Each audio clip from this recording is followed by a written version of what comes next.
The Yugoslav wars in 1991 through 1999 brought Croatia into the forefront of world news. When Croatia and Serbia broke away from the Federation of Yugoslavia, they left issues of Muslim minority unresolved. The Serbs bombed Croatia for months for not finding a solution to the conflict. Montenegro sided with Serbia in attacks on Croatia and Bosnia in a horrific ethnic cleansing. Today, Croatia draws visitors for its awe-inspiring natural beauty.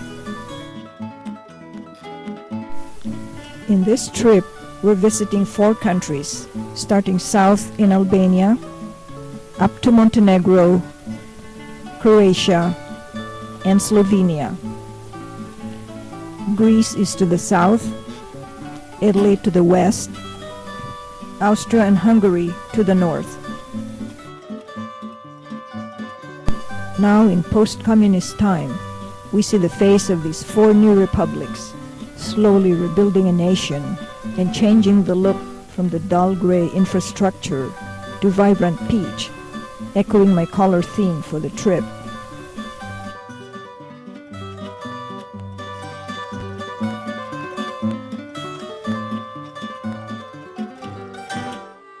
After a long flight through Rome with my single 18-inch luggage, I meet with my classmate Malu and her cousin Candy at Tirana, the capital of Albania.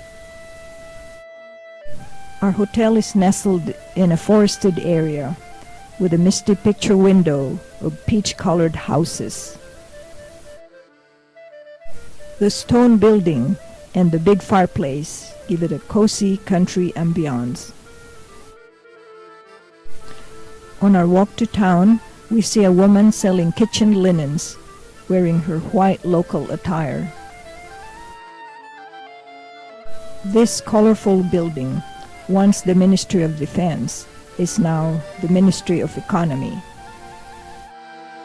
The heart of the city, Skanderbeg Square, was named after Albania's national hero.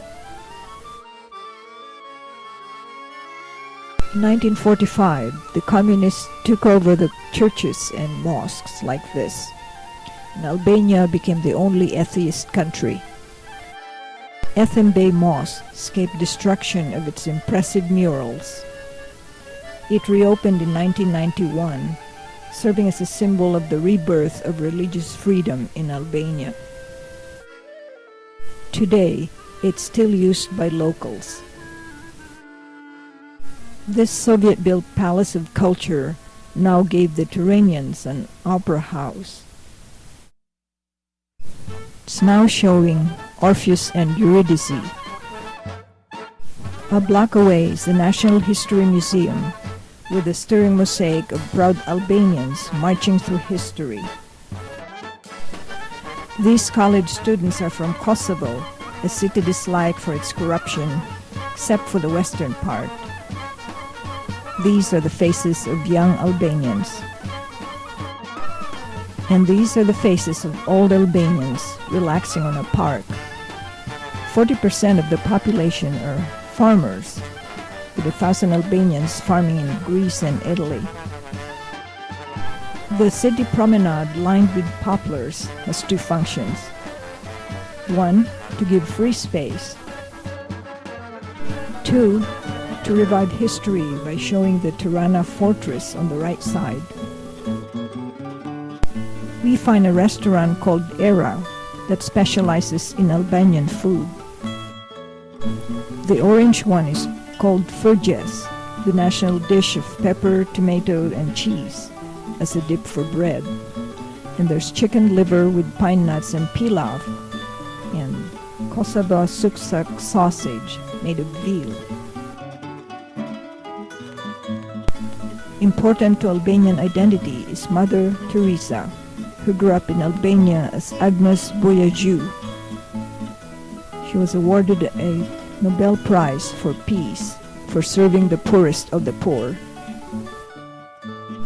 In Shkodra town, we visit the legendary Rosafa Castle. A woman was sacrificed inside the walls to keep the building from collapsing. Along the grueling hike we paused to rest and to enjoy the view.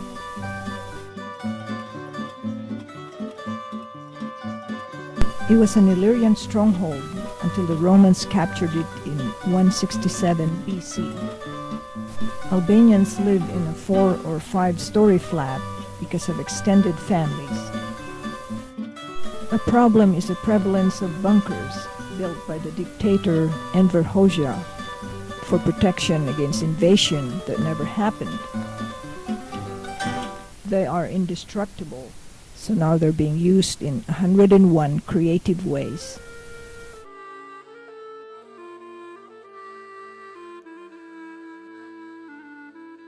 Through verdant plains and blue mountains, we crossed the border to Montenegro.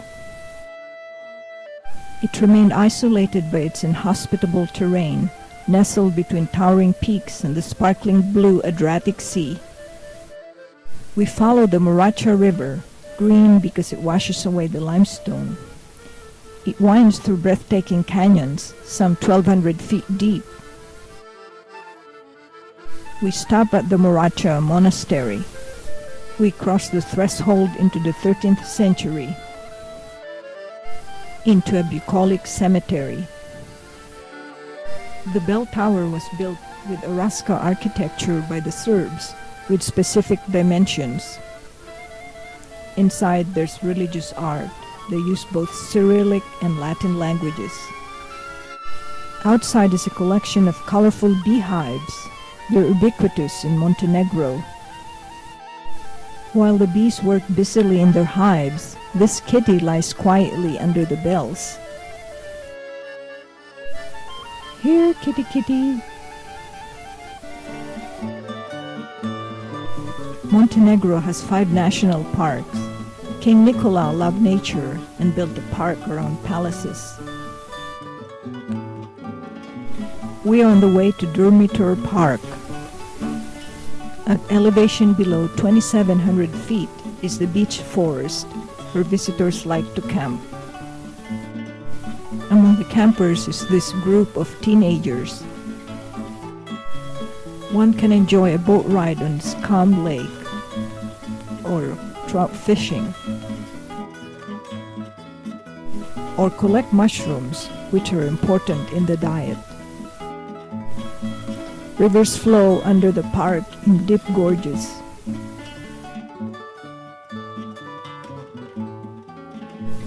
We climb 4,000 feet in the Durmitor Park. This is the Black Lake with a meated peak in the back. This is the largest glacier lake in the park, filled with many mountain streams. It is thick with black pine over 500 years old, in the heart of Biogradsko Lake. Rainfall is very high, averaging 100 inches per year.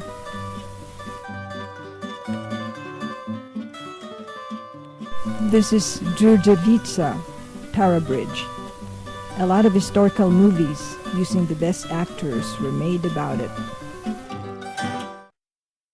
It is the biggest concrete arch bridge in Europe, built over the Tara River in 1937 to 1940 in the Kingdom of Yugoslavia.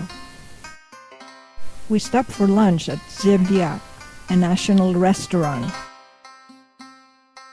We're happy to find again our favorite dessert last night. It's called friganica, a light donut served with honey. We approached Zebjak, a ski center. In a peach-colored house like this, the older folks, the 55 and over, remain in town producing smoked ham, cheese and sweets, and souvenirs, while the young ones find jobs in the coast. I love the rustic scene of a farmer's house with high stacks of hay, and the white houses called katun, high in the mountains, where farmers herd their cattle in the summer. Walking is the only way to go to the mountain house. We stop at the palace of King Peter II, the most important king. His wife was the first woman to study abroad and to have a driver's license. When the Montenegrins separated from Serbia, they developed agriculture, aluminum industry, and tourism. And their economy recovered and brought unemployment down to 33%.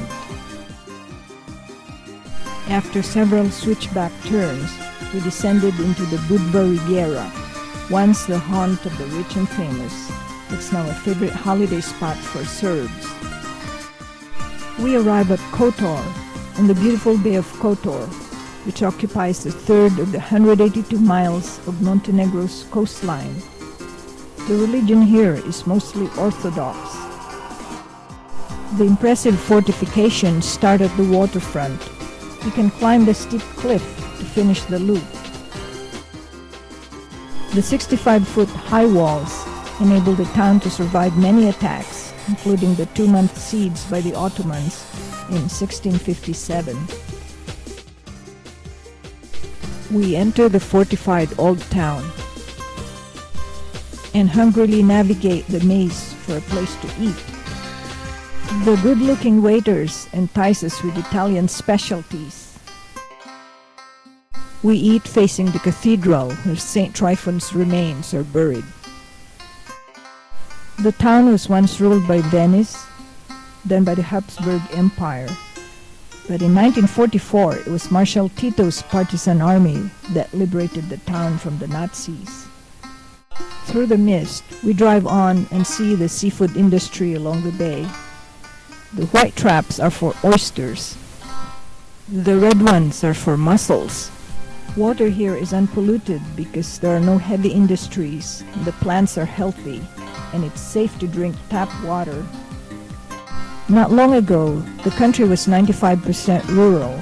Now it's 95% urban. A federation aid was given to underdeveloped countries, and Montenegro made the most of it.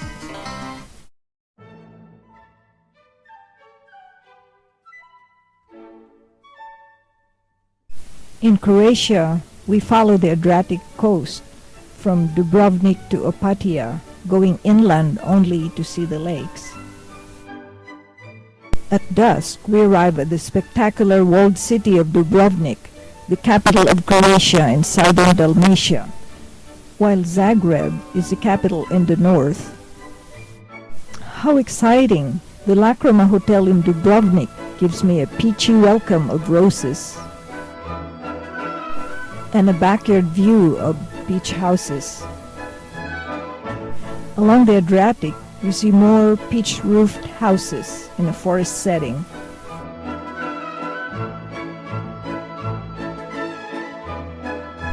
We enter the old city from the Pile Gate. Saint Blaise, the patron saint of the city, holds Dubrovnik in his hand. In the middle of the square is the medieval Onofrio's big fountain. They brought water from the river 7 miles away. With plenty of water, salt and grain, along with the thick walls, Dubrovnik could weather even an 8-month siege in the recent 1990s war. 2/3 of the city was heavily bombarded, but the resilient citizens restored it quickly to its normal state. We walk through the Straden, the main avenue paved with local limestone. Along it is the huge Franciscan monastery with a tranquil courtyard. This is the world's 3rd largest functioning pharmacy. The Franciscans opened it in 1317 as part of their mission to take care of the citizens' health. The rector's palace is the seat of government. To prevent excessive power, the citizens limited the rector or the president's term to 1 month. This is his study.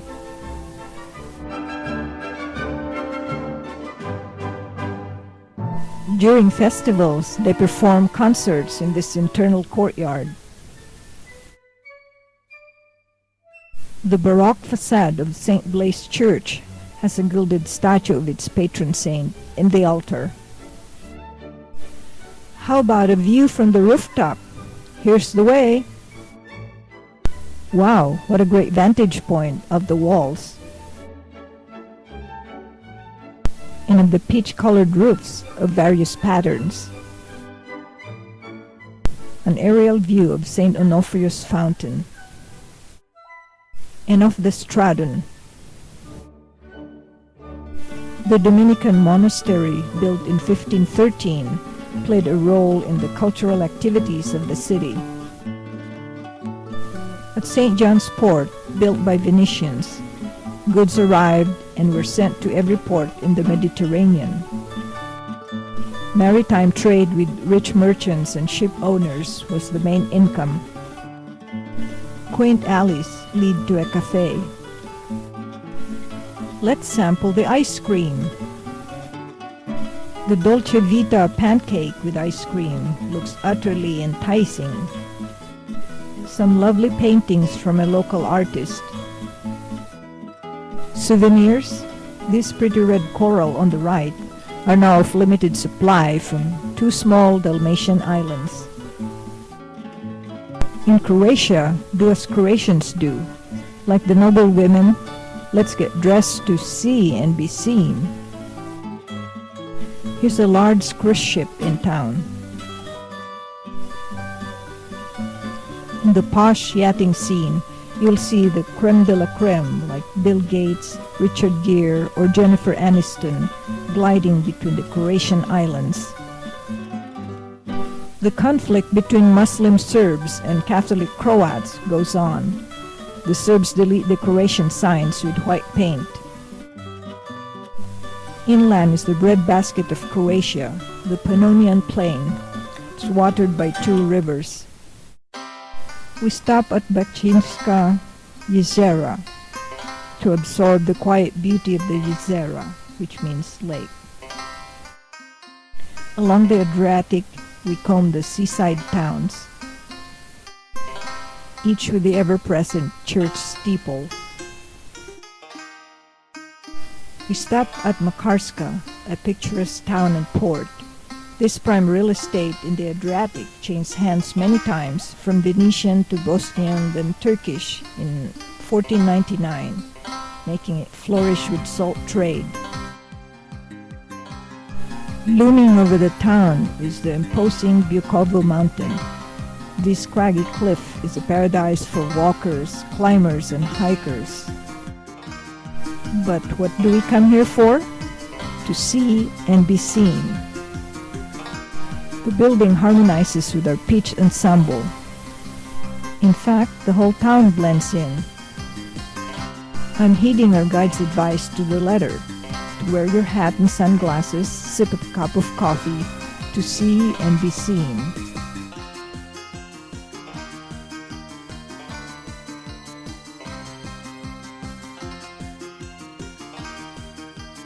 The Adriatic's translucent water changes color from electric blue to jade green. After a colorful drive along the ocean blue, we come to the celebrated town of Split. It's the 2nd largest city in Croatia. It is a port to everywhere. It has the largest antique palace built for Emperor Diocletian.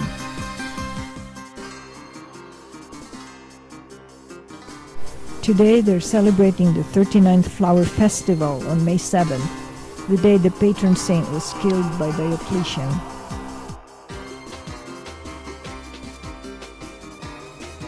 The vestibule was once decorated with marble and mosaic tiles. The Roman emperor extended his living quarters into the Adriatic without steps from the water for protection. It is the best preserved 4th century palace with very impressive Roman ruins.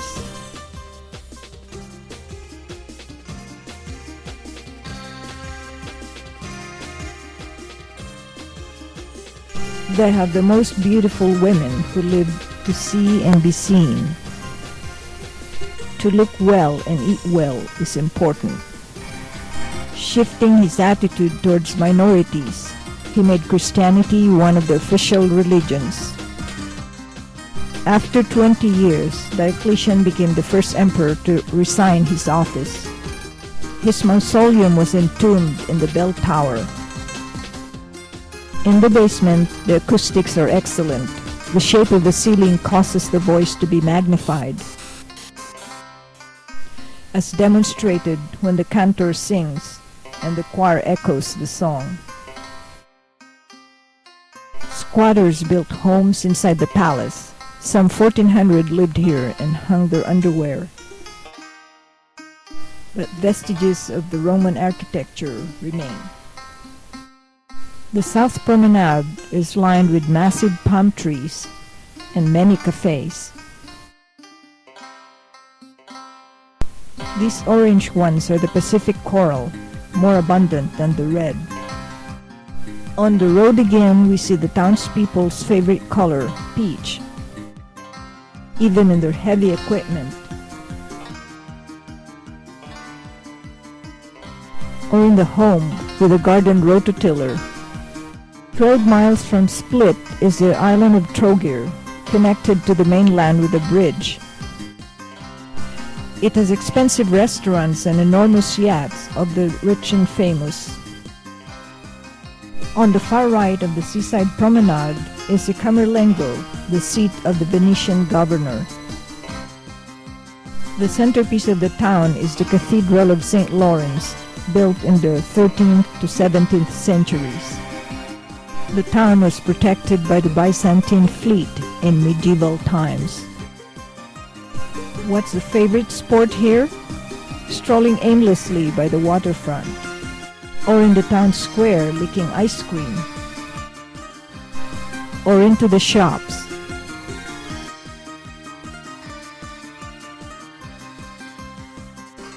After 3 days immersed in cityscapes, we switch to naturescape. The scene changes from coastal towns to quaint villages. Then snow-capped mountains appear, a refreshing sight. We reach our destination, it's Plitvice Lakes National Park. It's a verdant maze of paths through the woods. It has a series of waterfalls. Here's our first waterfall.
It has 16 interconnecting sparkling lakes.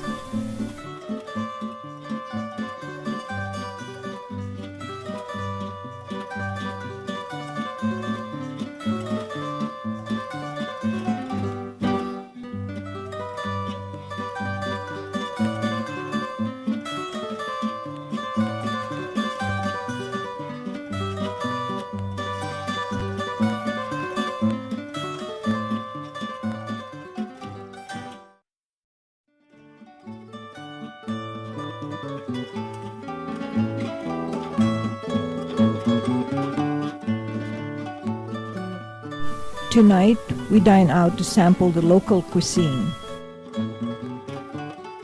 First, we get a cheese sampler with local wine while we listen to Croatian music. Malu gets veal under the bell, cooked under a bell with hot coals on top. I'm getting trout baked in foil. It's golden brown and it looks delicious. As the band plays, the cute waiter starts tapping his foot. Soon I'm on the dance floor dancing the polka.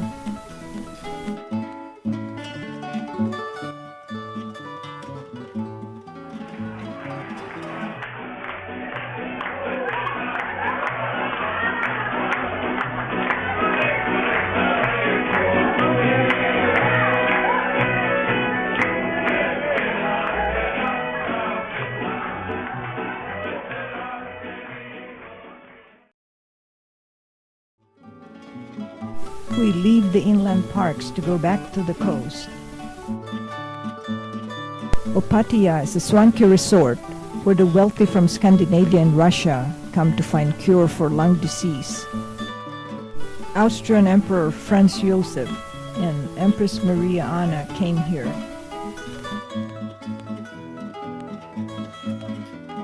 There's a direct train from Austria to Opatija with a connecting peach-colored tram.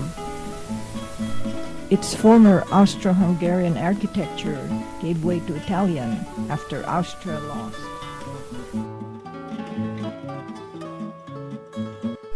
So what shall we eat in an Italian town? Peachy-looking pizza served with peach napkins to boot.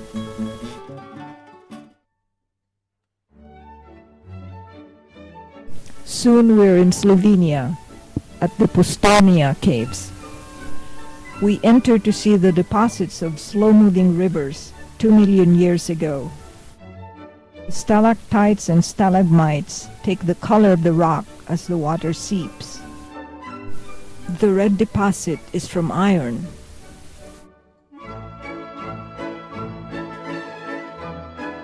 The white is from limestone. At sunset, our long drive is rewarded with a scenic hotel room facing Lake Blade, with a bonus castle on the lake right in front of our room. At night, it lulls us to sleep with a fairy tale tale. Next morning, we eagerly await to see the Julian Alps.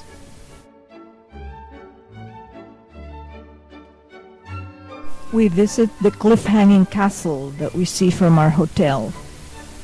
It is the seat of the Austrian bishop 1,000 years ago. What spectacular lake views!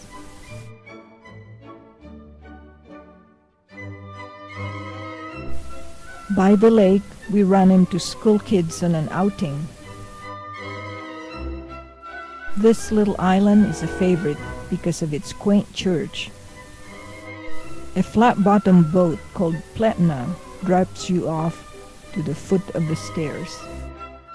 Many a groom tried to carry their bride up 99 steps to prove that they're fit for marriage. In the 8th century, a Slavic pagan temple to the goddess of love and fertility once stood here. In communist era, the church was closed.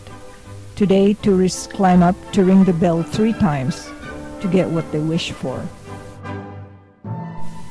As for me, no thanks. I'll skip the stairs and take a scenic walk around.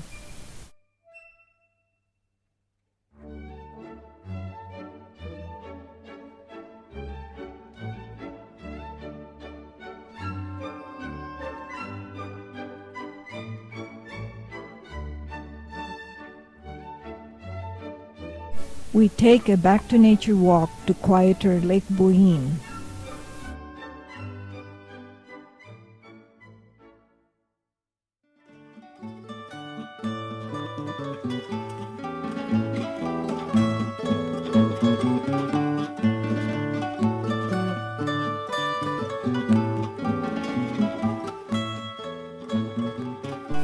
We stop for lunch of goulash.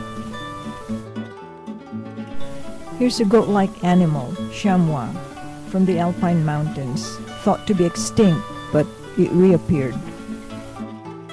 Here's the famous symbol of the Slovene nation, the Triglav, meaning 3 peaks, and the highest peak of the Julian Alps. We pass by quaint villages, and there's always the peach color predominating. This hay rack with a roof is for drying hay. The design is exclusively Slovenian.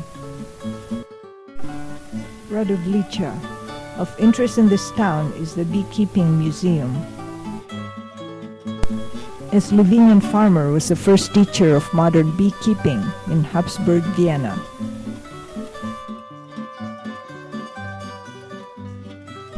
This is where we dine tonight. It has a lovely outdoor ambiance.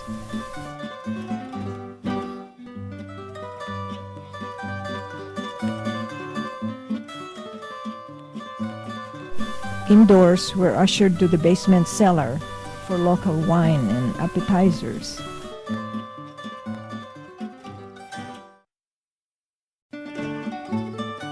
This boy plays Slovenian folk music. Here, I find a better polka partner, Tony, the husband of the owner. At our hotel, we taste the special dessert, kremsnita, a cream cake with vanilla custard artfully sandwiched between two sheets of crispy crust. Delicately delicious. I take one last look through our picture window to remember this fairy tale.